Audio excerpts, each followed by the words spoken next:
Welcome back to our vintage crafting series. I'm Mindy Turner with the Curry County Cooperative Extension Service, your family and consumer science agent.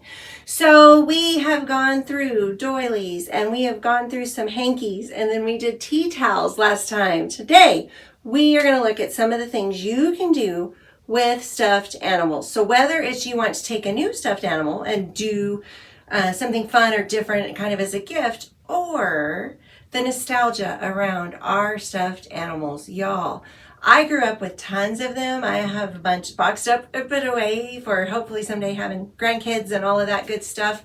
And I thought, well, for this project, I'll just go pull out some of my boys' stuffed animals, right, that we cleaned out of their rooms. And a couple of the things I was like, oh, I think I'll take this. And they would not let me have them. And this is not traumatizing my young kids. I want y'all to understand, my boys are 16 and about to be 18, but they didn't want the head cut off of their stuffed animal. I get it. Okay, so these are things though that we can take because they do have those memories or those special things and make them into something like we've talked about with our other projects that we can put out and keep and use as they do outgrow them. Yes, they want to know that they're here somewhere, but they're no longer sleeping with them or taking them with them on trips or doing other things. So here we have some ideas of how you can keep those most precious stuffies around and still have a purpose for them. So first off, this is just going to be, I picked this up. This is a hot cold pack. Okay, these pick them up at the drugstore, at the box store, wherever you get your stuff. You can heat this in the microwave or you can keep this in the freezer and then pull it out. Well, one of the things difficult with all of this is it's plastic and we're going to have to wrap it in something or put it over a towel or over my shirt or however I need to do that to use it. So you can convert a stuffy into a hot cold pack. Now, if you're going to put you can use like the rice bags or the corn bags or those kind of things that you put in there that you heat. If you want to use the whole stuffed animal just to do that, that's okay, but you got to make sure when you do that, okay, that they don't have plastic parts and pieces and things that might melt, okay, that they're not some kind of a synthetic or that their stuffing is some kind of a synthetic that would melt or burn. That's going to be a key piece in deciding what's going to work for this. Now, we had this little tiger who actually already had kind of a place in the back, whether they were used to talk and they had little battery packs or whatever that is. Sometimes they have a spot that already has the Velcro. I cut out what was the little pouch in here and I removed most of his stuffing. I left some in his feet and I left his head. Okay, so when you're not feeling well, you could still cuddle him with the pack in there.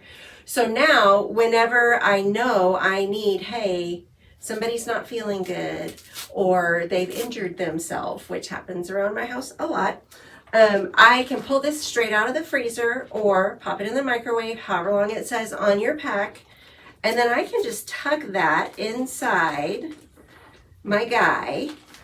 Get it in there. I may not have taken out enough stuffing to make a big enough hole. We'll see. But so I get it in there where his tummy now is going to be nice and warm.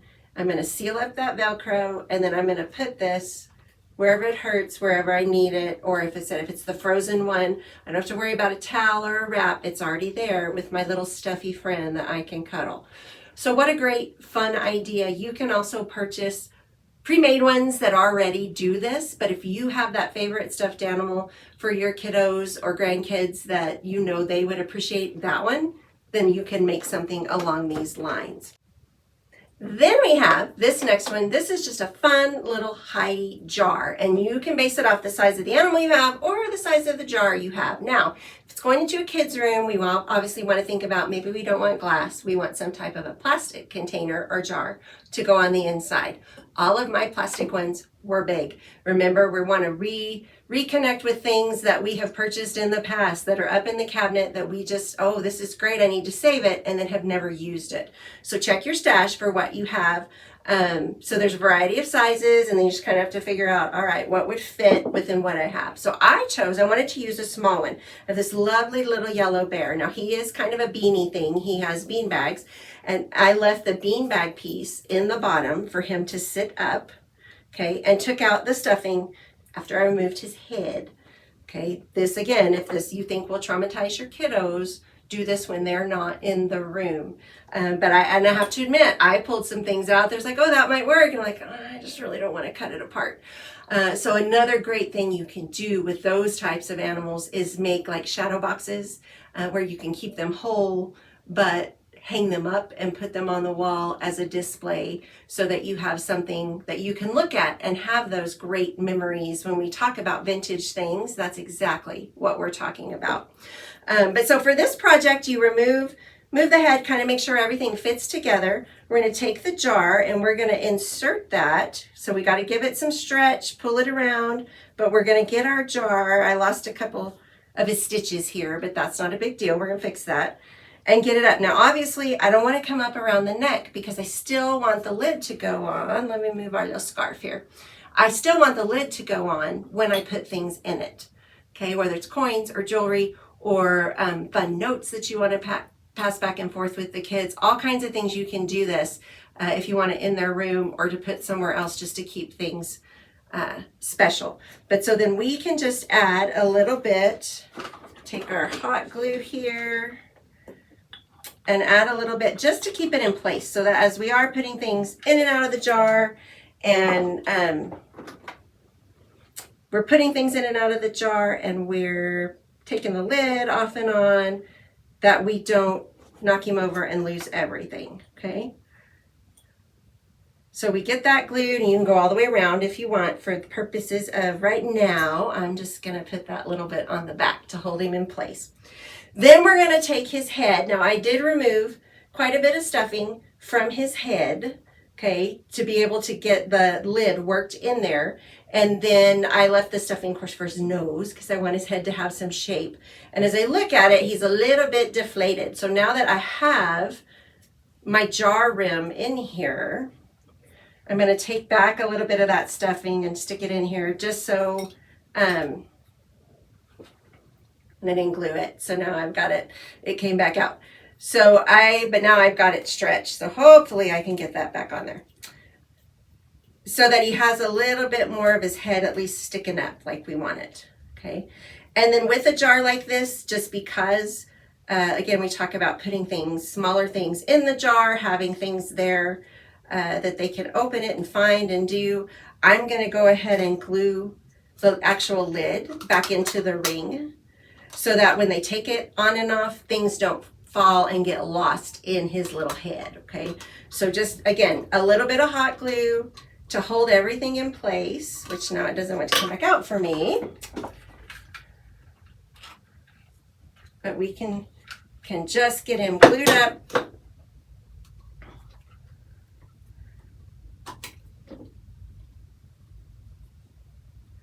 Okay, y'all, I had this in here and it stayed. And I played with it and I put it on and did all this stuff. And now that we want to record, it doesn't want to stay. Isn't that always the way? But so we get his little head back on there. We'll put a little glue in there.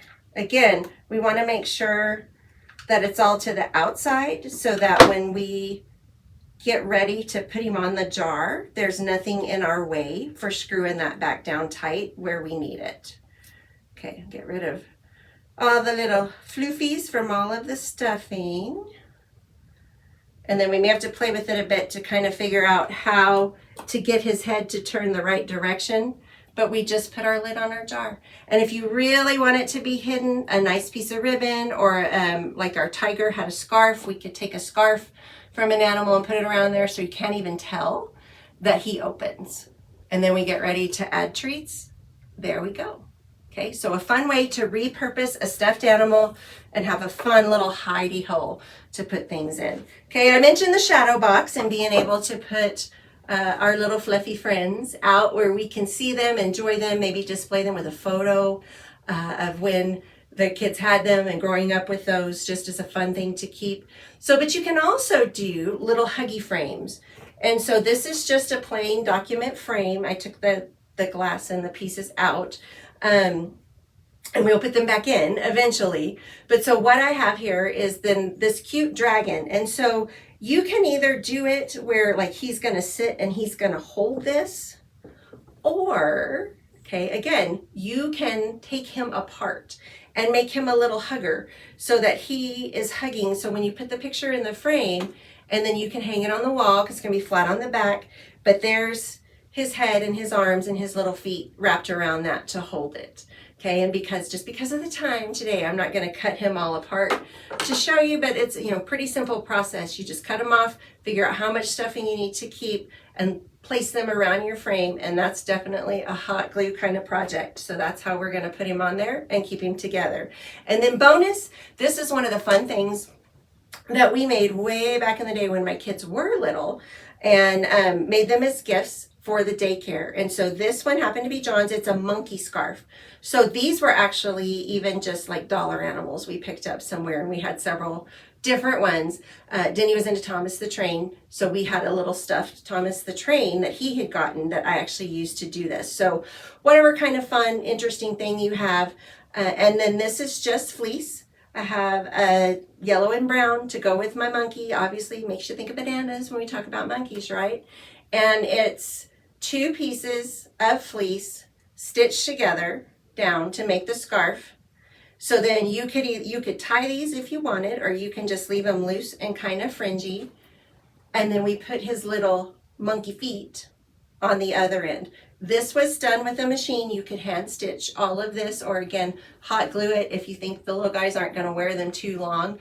But just having it all together so that they could wear their scarf out and about and take their little funky friend with them. This is also a great way you can make zipper pulls, keychains, things out of your smaller animals that they could have to use. And these wonderful things that have such great memories and such great heart have a brand new purpose. Okay, and that's the purpose we have for vintage crafting. Again, I'm Mindy Turner with the Curry County Cooperative Extension Service, your family and consumer science agent. I hope you find something that means something to you and give it a brand new face, a brand new purpose, and enjoy. I want to wish you all the most wonderful springtime